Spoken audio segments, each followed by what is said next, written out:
Hello everyone, so welcome to a platform study funda. मेरा नाम है Bhumik Diwan and I am your maths teacher. बहुत दिन से बच्चे हमारे को कमेंट्स कर रहे थे कि सर कोई स्ट्रैटेजी वीडियो लेकर आओ जिसमें आप बताओ कि हमारे को कौन कौन से इंपॉर्टेंट टॉपिक्स हैं कि ताकि हम मैथ्स को क्लियर कर सके और आईए में जो हमारा सपना है जो हम कितने टाइम से देख रहे हैं हम उसको अचीव कर सके, है ना। सो मैं आज आप लोगों ने एक छोटी सी स्ट्रैटेजी वीडियो लेकर आया हूँ जिसके थ्रू मैं आपको बताऊंगा कौन कौन से इंपॉर्टेंट टॉपिक्स हैं जो आपको लास्ट के 15 डेज में कवर कर लेने चाहिए। अगर ये लास्ट के 15 डेज में आप कवर कर लोगे तो आपका मैथ्स का जो प्रॉब्लम है, जो टेंशन है, वो क्लियर हो जाएगा। आपके एटलीस्ट 40+ मार्क्स इसमें से आ जाएंगे। ठीक है, सो आपको इस वीडियो को ध्यान से देखना है और इसके बाद मैं बहुत जल्दी एक मैराथन सेशन आप लोगों के लिए लेकर आ रहा हूं जिसके अंदर मैंने इंपॉर्टेंट टॉपिक्स उसके बेस कुछ क्वेश्चंस आपको प्रैक्टिस करवाए हैं, कॉन्सेप्ट्स भी एक्सप्लेन करे उस वीडियो के अंदर और मैंने बहुत सारे क्वेश्चंस भी प्रैक्टिस करवाए।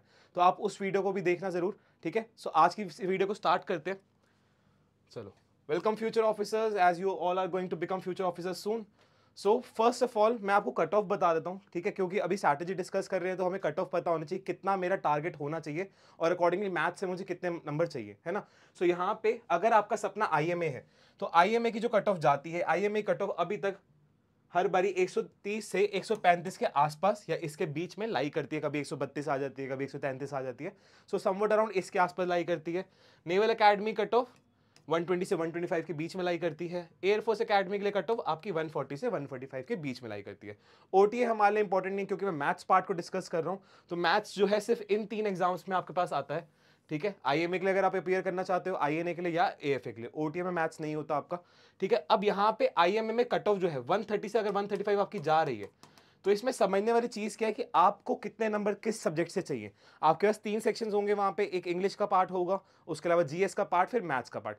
इंग्लिश के पार्ट में अगर आप 80 मार्क्स स्कोर कर लेते हो, अगर वाली बात है यहाँ पे, ठीक है, इफ एंड बट्स के ऊपर चल रही सारी चीजें, कि अगर आप 80 नंबर इंग्लिश से इजीली स्कोर कर लो तो आपको 30 नंबर, मैं कहता हूं कि आप 30 नंबर जीएस से स्कोर कर लेना। ठीक है, ये इंग्लिश हो गया, ये जीएस पार्ट हो गया। तो अगर 80 आपके इंग्लिश से आ गए, जीएस से आपके 30 आ गए, तो कितने हो गए आपके? ये 110 नंबर हो गए। 110 नंबर अगर आपके यहाँ से आ रहे हैं तो 30 से 40 नंबर तो आपके गारंटीड उस मैथ वीडियो को देखने से ही आ जाएंगे।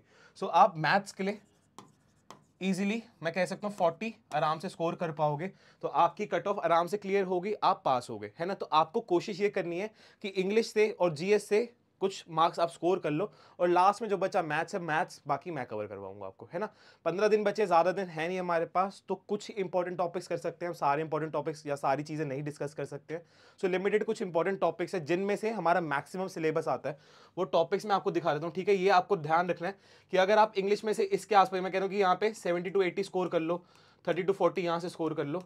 ठीक है, तो इस रेंज में अगर आप वेरी करोगे तो मैथ्स में आप 40 ला के भी पास हो सकते हो। ठीक है, तो आपको मैथ्स का टारगेट इतना लगना है कि मैथ्स में 40 to 50 आपके आ सके।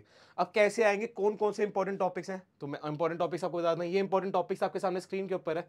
5 टॉपिक्स मैं आपको बता रहा हूँ। मेंस्ट्रुएशन 2D 3D, ठीक है, ये स्कूल टाइम से हम लोग पढ़ते हुए आते हैं। स्कूल में हमारे पास टॉपिक्स होते हैं वाले कि जिसमें आपके पास डायग्राम्स होते हैं, जैसे आपका स्क्वायर, रेक्टेंगल, सर्कल। 3D वाला पार्ट होगा तो क्यूब, क्यूबॉइड, उसके अलावा स्पेयर हो गया। तो इसके ऊपर बेस्ड कुछ क्वेश्चंस आते हैं। जो भी इंपॉर्टेंट चीजें हैं मैंने वो मैराथन वीडियो में डिस्कस कर रखा है, आप वो वीडियो जल्दी जैसे भी आ जाएगी आप उसको देख लेना। ठीक है, तो यहाँ पे मेंस्ट्रुएशन 2D 3D पार्ट हो गया।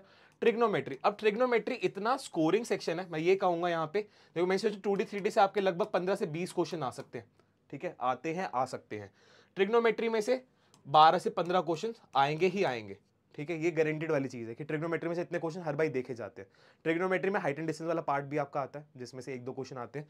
तो ट्रिग्नोमेट्री में आपको कौन सी चीज इंपॉर्टेंटली पढ़नी है, आपको वो टेबल याद होना चाहिए जो ट्रिग्नोमेट्रिक वैल्यूज का टेबल होता है कि साइन 30 कितना होता है, साइन 40 कितना, साइन 45 कितना होता है, साइन 60 कितना होता है, साइन 90 कितना होता है। ये जो टेबल आपका 0, 30 डिग्री, 45 डिग्री, 60, 90 वाला, ये टेबल अच्छे से याद कर लेना। अगर आपको टेबल याद हो गया ना तो ये ट्रिग्नोमेट्री चैप्टर तो सबसे स्कोरिंग, सबसे सिंपलेस्ट चैप्टर बन जाएगा आपके लिए, क्योंकि जो मेजरली हमारे वहां पे क्वेश्चंस आते हैं ना वो उस टेबल पे से बेस क्वेश्चंस आते हैं। ठीक है, तो ये इसमें से बस आपको टेबल वाली चीजों पे ध्यान रखना है। 11th 12th में फॉर्मुलाज आते हैं बहुत सारे, उन चीजों पे इतना नहीं जाना हमने, बेसिक चीजें पढ़ने, कुछ आइडेंटिटीज, कुछ फॉर्मुलाज, थोड़ा बहुत, उससे आपका काम बन जाएगा। ठीक है, उसके अलावा नंबर सिस्टम, नंबर सिस्टम में से भी हर बारी आपके 10 से 12 क्वेश्चन आते ही आते हैं। ठीक है, 10 से 12, 10 से 15 क्वेश्चन इस रेंज में हर बारी देखे जाते हैं। ठीक है, अब नंबर सिस्टम में कौन से चैप्टर्स आपके कौन से क्वेश्चन आ सकते हैं, यहाँ पे आपका बोला जाएगा कि एक बड़ा सा नंबर है, उसको आप डिवाइड कर रहे हो दूसरे किसी नंबर से, तो ऐसे करके क्वेश्चन आपके पास आते हैं। रिमाइंडर थ्योरम के ऊपर बेस क्वेश्चन आ गया, या फिर आपके पास डिविजिबिलिटी टेस्ट के ऊपर क्वेश्चन आ जाते हैं। तो ऐसे कुछ क्वेश्चन आपके पास आते हैं, हर बारी देखे जाते हैं, इन क्वेश्चन को अच्छे से कर लेना। स्टैटिस्टिक्स वाला पार्ट 5 क्वेश्चन आते हैं, 4 से 5 क्वेश्चन। मीन मीडियन मोड के फॉर्मूलाज पढ़ के चले जाना, 3-4 फॉर्मूला है मुश्किल से, उन फॉर्मूलाज को अच्छे से कर लिया, 5 क्वेश्चन यहां से पक्के हो गए आपके। लास्ट आपका है अलजेब्रा वाला पार्ट। अलजेब्रा में जो हमारा मेन पार्ट आता है, जो मेजर पार्ट आता है, वो वैल्यू पुटिंग का होता है। ठीक है, मैं क्या बात कर रहा हूँ, क्या समझ नहीं आ रहा आपको, तो ये चीज बस इतना समझाना चाह रहा हूँ आपको कि अगर आप एक बारी मैराथन वाला पार्ट देख लोगे, मैराथन वाले पार्ट के अंदर मैंने अलजेब्रा को बहुत अच्छे से एक्सप्लेन करा हुआ है, उसके अंदर मैं सारी चीज़ें बता रही किस टाइप के क्वेश्चन आपके ज़्यादा आते हैं, वैल्यू पुटिंग कैसे की जाती है, कब क्या रखना है कब क्या नहीं रखना, वो सब चीज़ें मैंने वहाँ पे एक्सप्लेन कर रखी है। तो आपको तब ज़्यादा क्लियर होगा जब आप वो वीडियो भी देखोगे, है ना। सो फिलहाल मैंने आपको 5 चैप्टर बताए हैं, और इसमें से अलजेब्रा में से आपके 10 क्वेश्चन तो आते ही आते हैं। तो आप ये देख लो कि मैंने कितने क्वेश्चन आपको यहाँ पे करवा दिए। ठीक है, मैंने यहाँ पे कितने क्वेश्चन करवा दिए आपको, 10 ये 5, 15, 15 और 10 आपके 25, 25 और 15 आपके लगभग आपके पास ये हो गए 40, 40 और फिर आपके 15 से 20 क्वेश्चन। ये मान लो कि 50 प्लस क्वेश्चन का मैं आपको डेटा देके जा रहा हूँ कि इसमें से 50 क्वेश्चन के करीब, 50 से ज़्यादा क्वेश्चन आपका यहीं इसी पार्ट से आएगा। अगर आप ये पार्ट अच्छे से कवर कर लोगे तो 50 नंबर्स कहीं नहीं गए हैं। अब लेकिन लास्ट के कुछ दिन बचे हैं, तो डाउट आता है कि सर लास्ट के दिनों में ये सारी चीज़ें कैसे करेंगे, है ना। तो इसलिए मैंने इंपॉर्टेंट चीज़ें मार्क कर दी हैं। अब करना क्या आपने लास्ट के कुछ दिनों में, जो स्ट्रैटेजी मैं आपको बताना चाह रहा हूँ कि अब मुश्किल से 15 दिन है तो हर दिन पढ़ना है आपने, है ना। ऐसा नहीं हो कि यार एक दिन पढ़ने का मन करा, पढ़ लिया, अगले दिन फिर से ढीले ढाले हो गए, नहीं।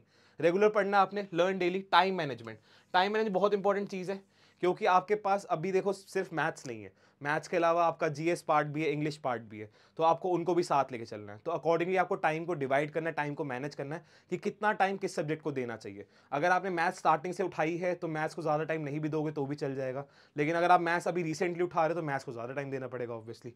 ठीक है, तो इस चीज़ का आपको ध्यान रखना है। उसके अलावा PYQs, अब देखो ऐसा PYQs की अगर बुक कोई भी उठाओगे तो बहुत सारे ढेरों PYQs, हजार PYQs भी मिल जाएंगे आपको। आपको सारे नहीं करने हैं, आपको कौन से PYQs पे फोकस करना है, लास्ट के जो आ रखे हैं।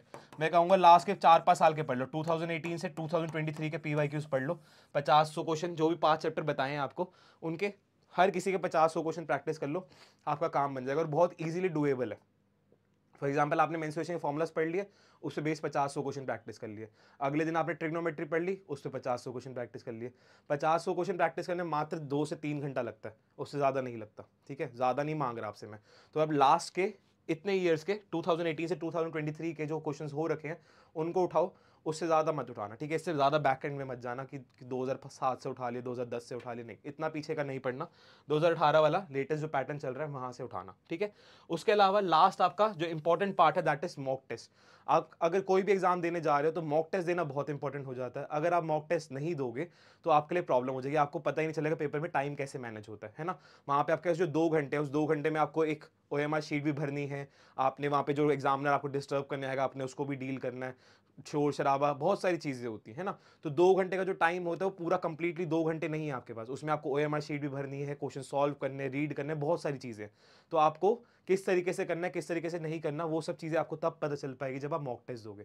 तो मॉक टेस्ट जरूर देना, और मॉक टेस्ट बिल्कुल UPSC के पैटर्न में देना कि सुबह आपका इंग्लिश का एग्जाम होता है तो सुबह पहले इंग्लिश का मॉक टेस्ट देना, फिर सेकंड आप किसका मॉक टेस्ट होगा, सेकंड आपका GS का एग्जाम होता है तो GS का देना, लास्ट में मैथ्स होता है। तो मॉक टेस्ट देना चालू कर देना पेपर से 4 से 5 दिन पहले, रेगुलर हर दिन मॉक टेस्ट देना, और मॉक टेस्ट को खुद एनालाइज करना। ठीक है, मॉक टेस्ट में देखते जाना कि बेसिकली आप कहाँ पे लैग कर रहे हो, कौन से पार्ट में गलती हो रही है, खुद चेक करोगे, शाम को उस पार्ट को दोबारा उठाना, दोबारा पढ़ना, नेक्स्ट डे फिर मॉक टेस्ट देना। तो इस तरीके से आपको लास्ट के 4-5 दिन ये साइकिल फॉलो करनी है। ठीक है, लास्ट के 4-5 दिन दबा के मॉक टेस्ट दो, जितने मॉक टेस्ट आप दे सकते हो, खुद चेक करो, एनालाइज करो कि कौन सा पार्ट है जो वीक हो रहा है, और जिस पार्ट को अगर थोड़ा सा कर लूंगा, पढ़ लूंगा दोबारा से, तो ये पार्ट सॉर्टेड हो जाएगा, मेरे को दिक्कत नहीं आएगी। ठीक है, तो उस पार्ट पे फोकस करना है आपने। तो मॉक टेस्ट देने के लिए आप कहाँ से जाओगे, देखो मॉक टेस्ट देने के लिए बहुत सारे प्लेटफॉर्म्स है, आप जिस प्लेटफॉर्म से देना चाहो दे सकते हो। हमारे स्टडी फंडा के प्लेटफॉर्म पे भी हम मॉक टेस्ट अवेलेबल करवा रखे हमने, आप वहाँ से भी ले सकते हो, बहुत मिनिमल प्राइस में है, बहुत सिंपल से अच्छे लेवल के मॉक टेस्ट है, जो आपके एग्जाम में जिस टाइप के क्वेश्चंस आते हैं सारा पैटर्न हमने वैसा ही बनाया, तो आप अगर चाहो तो हमारे ही प्लेटफॉर्म से मॉक टेस्ट भी परचेज करके वहाँ से दे सकते हो, ठीक है। सो ये 4-5 चीज़ें हैं जो आपको ध्यान रखनी है और 4-5 चैप्टर मैंने आपको बताए हैं। ये कुछ फॉर्मूलाज हैं, ठीक है, फॉर्मूलाज की शीट्स हैं कि जैसे आपके पास मैंने मेंस्ट्रुएशन का बताया, तो मेंस्ट्रुएशन में आपका रेक्टेंगल, स्क्वायर, ट्रायंगल, इसमें क्या-क्या चीज़ होती है, पेरीमीटर क्या होता है, एरिया क्या होता है, ये कुछ फॉर्मूलाज हैं, ठीक है। सिमिलरली यहाँ पे आपके पास ये आपके पास बेसिकली मैं कहूँगा मेंस्ट्रुएशन 3D के क्वेश्चन थे। सिलेंडर आपका, सिलेंडर का लेटरल या कर्व्ड सरफेस एरिया क्या होता है, टोटल सरफेस एरिया क्या होता है, वॉल्यूम क्या होती है, तो सारी चीज़ें मैंने एक जगह पे आपके लिए डाल दी है। ये पीडीएफ वगैरह आपको टेलीग्राम ग्रुप में शेयर कर दी जाएगी, तो आप वहाँ से देख के इन फॉर्मूलाज को पढ़ के फिर क्वेश्चंस प्रैक्टिस करना। आपको बहुत जल्दी मैं एक प्रैक्टिस की भी आपको पीडीएफ प्रोवाइड कर दूंगा, आप उससे भी प्रैक्टिस करना और फिर मैं आंसर्स की पीडीएफ प्रोवाइड कर दूंगा, तो उसमें से मैच कर लेना कि कौन सा आंसर किसका क्या आ रहा है, किसका क्या नहीं आ रहा, तो आप वो सब चीज़ें खुद से चेक कर लेना, ठीक है। ब्लैंक पीडीएफ मिल जाएगी, प्रैक्टिस करना, उसके बाद फिर मैं आंसर की भी आपको प्रोवाइड कर दूंगा, ठीक है। सो ये कुछ आपके फॉर्मूलाज हैं, इनको अच्छे से पढ़ लेना। कोई भी चैप्टर आप उठा रहे हो ना, पहले उसके फॉर्मूलाज देख लो कि उस फॉर्मूले उस क्वेश्चन किस टाइप के आते हैं। मैंने सारा वो मैराथन पार्ट में डिस्कस कर रखा है, आपको ज़रूर मैराथन वाला पार्ट ज़रूर देखना। जो मैराथन वीडियो मैंने 5 से 6 घंटे 7 घंटे की जो भी वीडियो आ रही है उसको ज़रूर देखना, क्योंकि उसमें से आपके 40+ बहुत ईजिली क्वेश्चंस बनेंगे, क्योंकि उसमें बेसिकली मैंने सारा आपको एक्सप्लेन कर रखा है कि कौन सा फॉर्मूला क्या होता है, किस चीज़ में क्या फॉर्मूला लगता है, किस क्वेश्चन को कैसे डील करते हैं और किस टाइप के क्वेश्चन आते हैं।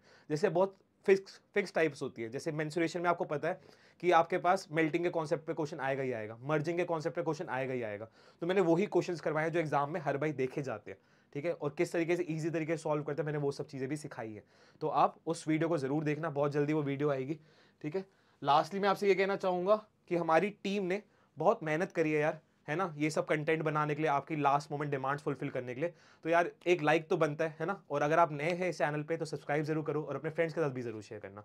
और कमेंट्स में बताओ in case you have any queries, कोई डाउट्स, कोई चीज़ जानना चाहते हैं तो कमेंट्स में बताओ, मेरी टीम या मैं खुद आपसे जल्द कॉन्टैक्ट करूंगा, ठीक है।